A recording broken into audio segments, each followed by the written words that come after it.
Hello students, welcome to online classes.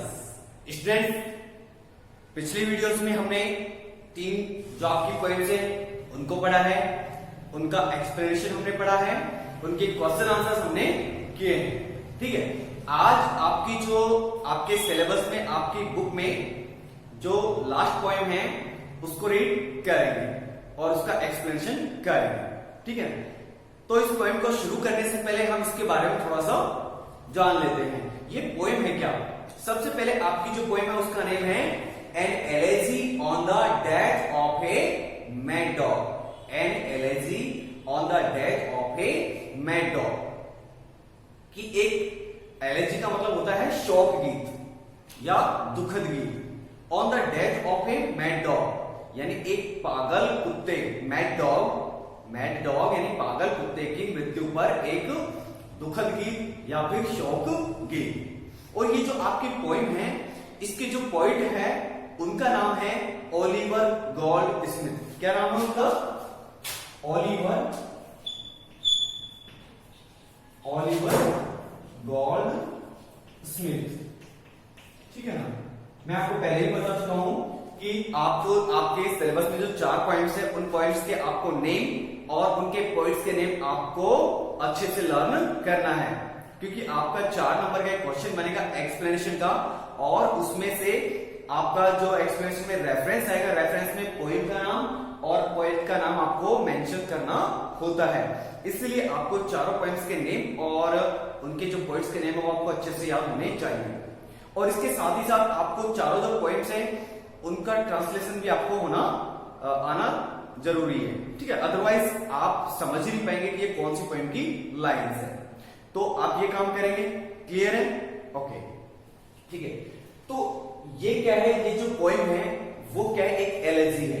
वो क्या है? एक एलेजी है। ठीक है, सबसे पहले ये जो पोएम है उसको ओलिवर गोल्ड स्मिथ का एक नॉवेल है द विकार ऑफ वेकफील्ड। क्या नॉवेल का नाम क्या है? द विकार ऑफ वेकफील्ड। उसमें से इसको लिया गया है। ठीक है, नॉवेल क्या होता है? एक उपन्यास होता है। तो इनका जो उपन्यास है ओलिवर गोल्ड स्मिथ का द विकार ऑफ वेकफील्ड, उसमें से इस पोएम को लिया गया है। और ये कैसी पोएम है? एक एलेजी है। और एलेजी क्या होती है? एलेजी होती है एक दुखद गीत या फिर एक शोक गीत। ठीक है ना? An elegy is a poem. इसकी हम डेफिनेशन ऐसे भी दे सकते हैं, an elegy is a poem which expresses, an elegy is a poem which expresses sad feelings over the death of a friend, और एन इंपॉर्टेंट पर्सन। यानी किसी भी फ्रेंड या फिर महत्वपूर्ण व्यक्ति की मृत्यु पर लिखा जाने वाला या दुख व्यक्त करने वाला जो गीत होता है, ठीक है, वही क्या होता है? आपका एलेजी होता है। क्लियर है? आपको इतना अच्छे से समझ में आ गया होगा कि ये आपकी पोएम एक एलेजी है। ठीक है, और एलेजी क्या होती है? An elegy is a poem which expresses sad feelings over a death of a friend और एन इंपॉर्टेंट पर्सन। क्लियर है? ठीक है, पोएम का नाम, पोएट का नेम, एलेजी की डेफिनेशन। ठीक है, और ये जो आपकी पोएम ली गई है कहां से ली गई है? ये नॉवेल है ओलिवर गोल्ड स्मिथ का द विकार ऑफ वेकफील्ड। वहां से उसका एक छोटा सा एक्सट्रैक्ट लिया गया है। ये छोटा सा क्या लिया गया है? अंश लिया गया है। तो यहां पर मैंने इसको लिख दिया है, आप चाहे तो इसको नोट कर सकते हैं। ठीक है, देखिए, the present poem is an extract. ये जो प्रेजेंट जो प्रस्तुत यहाँ पर जो कविता है आपकी, वो एक अंश है from Oliver gold Smith novel. Oliver gold Smith का नॉवेल है, उपन्यास है, और नाम क्या उसका? द विकार ऑफ वेकफील्ड। ये नॉवेल का नाम है, उपन्यास का नाम है द विकार ऑफ वेकफील्ड। इसमें से इसको लिया गया है। क्लियर? फिर it मॉक्स the death of a mad dog. ये कविता जो है आपकी, ये जो पोएम है, ये क्या करती है? मॉर्न्स, MOURNS। मॉर्न का मतलब होता है दुख व्यक्त करना। ठीक है, एक देखिए, एक वर्ड होता है अपना मॉर्निंग। ठीक है, मॉर्निंग का मतलब तो क्या होता है? सुबह होता है, और उसकी स्पेलिंग क्या होती है? MORNING। एनजी। इसका मतलब तो क्या होता है, सुबह होता है। क्लियर है, ठीक है। और ये क्या है, MOUR, एम, तो इसमें अंदर क्या है, MOR है, इसमें तो मॉर्निंग वाले में सुबह डायरेक्ट, और इसमें क्या है, MOURN। क्लियर है, इतना समझ में आ जाएगा। इसका मतलब क्या होता है, दुख या फिर शोक मनाना। क्लियर है, इतना समझ में आ गया होगा आपको, ठीक है।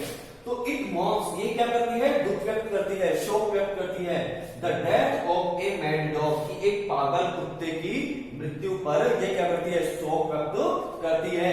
And is called an elegy, और इसको क्या कहा गया है, एलेजी कहा गया है। इन ए सैटायरिकल वे, सैटायरिकल का मतलब होता है व्यंग्यात्मक रूप से इसको क्या कहा गया है, व्यंग्यात्मक रूप में इसको क्या कहा गया है, एक एलर्जी कहा गया है। तो मैंने आपको क्या बताया कि एलर्जी क्या होती है, एलर्जी जो होती है आपकी, वो किसी व्यक्ति की मृत्यु पर शोक व्यक्त करने के लिए ही लिखा जाता है।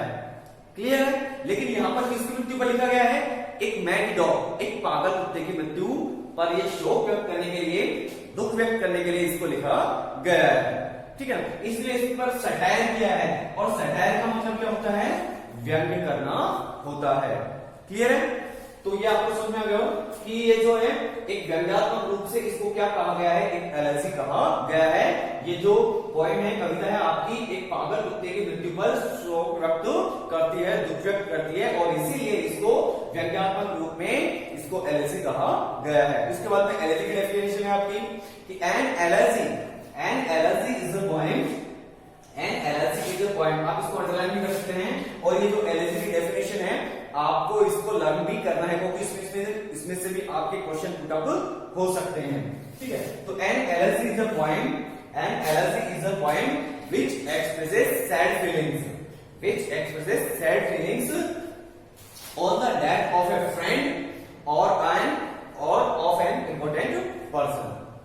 क्लियर है, आपको इतना समझ में आ गया, ठीक है। आप इसको नोट कर लीजिए, और उसके बाद में हम इसके बारे में आगे और देखते हैं। आप इसे नोट कर लीजिए।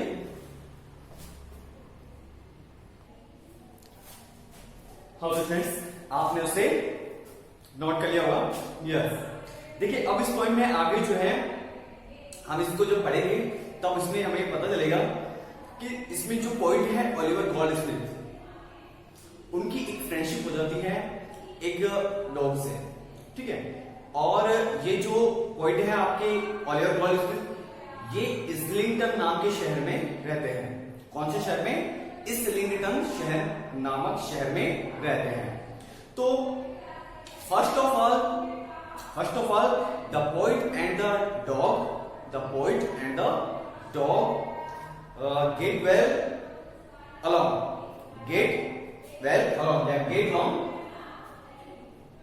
वेल, ठीक है ना। After some time they begin to quarrel, शुरू में जो पोएट है और जो डॉग है वो बहुत अच्छे फ्रेंड रहते हैं, लेकिन कुछ समय पश्चात after some time they begin to quarrel, कि वो उनमें लड़ाई झगड़े शुरू हो जाते हैं। अब इंसानों में जैसे लड़ाई झगड़े तो नहीं, लेकिन एक अंडरस्टैंडिंग होती है उसके बीच में, और शायद उस कुत्ते के बीच में वो असर शुरू हो गई, ठीक है ना। And the dog goes mad and bytes the man या बाइट्स द पोएट, और कुत्ता पागल सा हो जाता है और वो उस व्यक्ति को या फिर कवि को काट लेता है, ठीक है। तो उसके बाद में जो टाउन पीपल, वहां के आसपास के जो टाउन के जो लोग हैं, वो प्रेडिक्शन करते हैं, भविष्यवाणी करते हैं कि ये जो डॉग है, ये जो कर है, CUR कर का मतलब क्या होता है, कुत्ता होता है, एक प्रकार की ये प्रजाति है कर। तो ये जो कुत्ता है, ये जो डॉग है, ये पागल हो गया है, और इसने बिट्रेट यानी धोखा दे दिया है किसको, उसके मालिक को, यानी कि पोएट को, ठीक है। और बाद में होता क्या है कि जो डॉग है, जो पोएट है, वो तो रिकवर हो जाते हैं उसके काटने से, लेकिन जो कुत्ता है वो मर जाता है, ठीक है। और इस प्रकार से एक अनयूजुअल थिंग जो है हैपेंड होती है, घटित होती है, ठीक है। तो एक बार फिर से समझेंगे ये कहानी क्या है, किस प्रकार से है कि इस्लिंगटन नाम के शहर में ये जो कवि है वो रहते थे, और वहां पर ही क्या था कि जैसे आम सामान्य गलियों में जैसे कुत्ते पाए जाते हैं, वैसे उसी प्रकार से किसी कुत्ते के साथ में पोएट की क्या हो जाती है, फ्रेंडशिप हो जाती है। यानी वो कुत्ता उनके पास में आता, उनके साथ में रहता और खूब मस्ती करते दोनों। लेकिन कुछ समय पश्चात दोनों में क्या होता है कि झगड़े शुरू हो जाते हैं। यानी जब कुत्ते को पोएट अच्छा नहीं लगता है, पोएट को कुत्ता अच्छा नहीं लगता है, ठीक है। और इस प्रकार से जब दोनों में एक क्वेरल स्टार्ट हो जाता है, एक लड़ाई झगड़ा शुरू हो जाता है, तब वो एक दिन कुत्ता क्या करता है, गुस्सा हो जाता है, नाराज हो जाता है, या फिर यूं कहें कि पागल हो जाता है और वो पोएट को काट लेता है, ठीक है। और इस प्रकार से जब पोएट को काट लेता है कुत्ता, तब वहां के आसपास के गलियों में से जैसे हमारे पड़ोसी होते हैं, वैसे उनके पड़ोसी टाउन के जो पीपल हैं वो वहां पर इकट्ठा हो गए और उन्होंने प्रेडिक्शन कर दी, भविष्यवाणी कर दी कि ये जो आदमी है, अच्छा भला आदमी था, इसको बेचारे उसके कुत्ते ने क्या कर दिया, धोखा दे दिया, बिट्रेड कर दिया, और ये अब एक रेज्ड डेथ यानी एक दुष्ट मृत्यु क्या करेगा, मरेगा, ठीक है।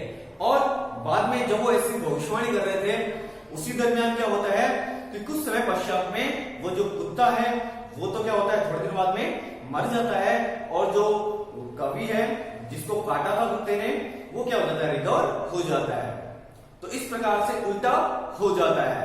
तो उसी के ऊपर ये क्या है, आपकी पॉइंट है। देखिए, the poet describes friendship, the poet describes, ये जो कवि है वो डिस्क्राइब करते हैं, वर्णन करते हैं किसके बारे में, friendship between a dog and a man, between a man and a dog, एक आदमी और एक कुत्ते के बीच में जो फ्रेंडशिप है उसके बारे में वर्णन करते हैं। तो ये मैन कौन है यहाँ पर, ये खुद पोएट ही है, ओलिवर गोल्डस्मिथ, ठीक है, याद रखिएगा। At first they get well along, at first सबसे पहले वो क्या थे, दे गेट अलॉन्ग वेल, कि वो बहुत अच्छे से साथ में रहे, ठीक है। बट आफ्टर सम टाइम, लेकिन कुछ समय के पश्चात दे बिगिन टू क्वारल, उनमें क्या हो गया, लड़ाई झगड़ा शुरू हो गया, क्वारल शुरू हो गया, एंड दे बिकम एनिमीज, और वो क्या बन गए, एनिमीज बन गए, शत्रु बन गए, दुश्मन बन गए एक दूसरे के। The dog goes man and bytes the man, जो कुत्ता है वो पागल हो जाता है और वो उस व्यक्ति को काट लेता है। टाउन्स पीपल, जो उस कस्बे के जो लोग थे, लेमेंट, दुख मनाते हैं, दैट दिस गुड मैन, की जो अच्छा भला आदमी है, मस्ट डाई अ रेच्ड डेथ, कि वो क्या मरेगा, रेच्ड, रेच्ड का मतलब यहां पर क्या है, दुष्ट, क्या है, दुष्ट, कि ये जो अच्छा भला आदमी है ये एक दुष्ट मृत्यु मरेगा। बिट्रेड बाय द अनग्रेटफुल कर, और ये जो अनग्रेटफुल कर है, यह कर का मतलब यहां पर क्या है, कर का मतलब है कुत्ता, डॉग, एक प्रकार की प्रजाति है। तो बिट्रेड, बिट्रेड का मतलब होता है धोखा देना, क्या होता है, धोखा देना। बिट्रे का मतलब होता है धोखा देना, बिट्रेड का मतलब यहां पर क्या हो गया, धोखा दे दिया, किसके द्वारा, इसको धोखा दे दिया गया, उस आदमी को, बाय द अनग्रेटफुल, अनग्रेटफुल का मतलब होता है कृतज्ञ, क्या होता है, कृतज्ञ, यानी जो कर नहीं माने, कर जो कुत्ता है, जो कृतज्ञ कुत्ता है, उसके द्वारा उसको धोखा दे दिया गया। दैट ही हैड ट्रस्टेड, कि जिस पर उसने क्या किया था, ट्रस्ट किया था, भरोसा किया था, विश्वास किया था। कॉन्ट्रेरी, कॉन्ट्रेरी का मतलब है यहां पर इसके विपरीत, इसके विपरीत, टू द प्रेडिक्शन, प्रेडिक्शन का मतलब यहां पर भविष्यवाणी, प्रेडिक्शन का मतलब क्या है, भविष्यवाणी। ये जो भविष्यवाणी की थी लोगों ने, वहां के टाउन्स के पीपल ने, वहां पर उसके विपरीत क्या हुआ, ऑफ द टाउन्स पीपल, उस कस्बे के लोगों की भविष्यवाणी के विपरीत, द मैन हैज रिकवर्ड, जो आदमी था वो तो रिकवर हो गया, यानी पुनः ठीक हो गया, and the dog has died, और वो जो कुत्ता है वो मर गया। Thus something unusual happened, और इस प्रकार से क्या होता है, एक अनयूजुअल हैपनिंग होती है, एक असाधारण घटना घटती है। अनयूजुअल यानी असाधारण या असामान्य, और हैपन का मतलब होता है कोई घटना घटित होना, ठीक है। तो आपको ये जो पोएम के बारे में आपको अच्छे से समझ में आ गया होगा, किस चीज के बारे में ये पोएम है, ठीक है। पोएट का आपको पता ही है कौन है, ओलिवर गोल्डस्मिथ है। पोएम का नाम क्या है, थोड़ा सा लंबा है, बट 2-4 बार जब आप इसको पढ़ेंगे, बार बार जब बोलेंगे तो ये आपको अच्छे से लर्न हो जाएगा, ठीक है। An elegy on the death of a mad dog, an elegy on the death of a mad dog, clear है। और ये क्या है, एक सैटारिकल वे में क्या है, एक एलर्जी है। व्यंग्यात्मक रूप में क्या है, एक एलर्जी है। मैंने आपको बताया एलर्जी क्या होती है। एलर्जी एक कविता होती है दुख व्यक्त करने वाली, यह शोक गीत होता है जो किसी व्यक्ति की मृत्यु पर गाया जाता है या लिखा जाता है। अब वो व्यक्ति कोई फ्रेंड हो सकता है या फिर कोई इंपॉर्टेंट पर्सन हो सकता है, ठीक है। तो an elegy is a poem, an elegy is a poem which expresses sad feelings. An elegy is a poem which expresses sad feeling over the death of a friend or an important person called an elegy. इसको क्या कहा जाता है, elegy कहा जाता है, ठीक है। तो आज की क्लास यहीं पर हम कंप्लीट करते हैं। इसको भी आप नोट कर लीजिएगा अच्छे से, ठीक है। और इसको अपने नोटबुक में नोट कर लीजिए और इसको आप 2-4 बार आप रीड करिए, पढ़िए। और इसके बाद भी यदि आपको कुछ समझ में नहीं आए तो कमेंट बॉक्स में कमेंट जरूर करें, ठीक है ना। आप ज्यादा से ज्यादा कमेंट्स करते हैं तो मुझे भी अच्छा लगता है कि हाँ आप इंटरेस्ट ले रहे हैं, आप वाकई में पढ़ रहे हैं, ठीक है ना। और अब घर बैठे रहना नहीं है, हमें अपना टाइम वेस्ट करना नहीं है, हमारे पास इतना टाइम नहीं है। और हमें यदि अच्छी नंबरिंग करनी है, अच्छी नंबरिंग लेनी है तो हमें अभी से ही हमारी पढ़ाई को स्टार्ट कर देनी है। और आप ही के लिए तो ये ऑनलाइन क्लासेस रखी गई है, ठीक है ना। आपकी पढ़ाई को ध्यान में रखते हुए ही लॉकडाउन के बावजूद ये ऑनलाइन क्लासेस रखी गई है ताकि आप घर बैठे कम से कम अपना टाइम वेस्ट ना कर सके और अपना जो सिलेबस है उसको कवर कर सके। और जिन भी स्टूडेंट्स के पास में बुक्स नहीं है सो प्लीज जल्दी से अपने बुक्स परचेज कर ले। और बाकी जो मैं करवा रहा हूँ आपको सारी पॉइंट्स में पूरी एक्सप्लेनेशन करवा रहा हूँ, आपको पूरा लिख करके एक्सप्लेन करवा रहा हूँ, ठीक है ना। क्योंकि किसी के पास हो सकता है अभी बुक्स हो या नहीं हो। तो जब हम लोग आपके लिए इतना कर रहे हैं तो इतना सा तो आपका बनता ही है कि आप भी इस चीज को फॉलो करें और पढ़े और अपनी बुक्स नहीं है तो बुक्स लेकर के आए, ठीक है। तो मिलते हैं कल अगली क्लास में और इस पोएम का जो एक्सप्लेनेशन है वो हम इसको करेंगे, ठीक है ना। तब तक के लिए थैंक यू वेरी मच।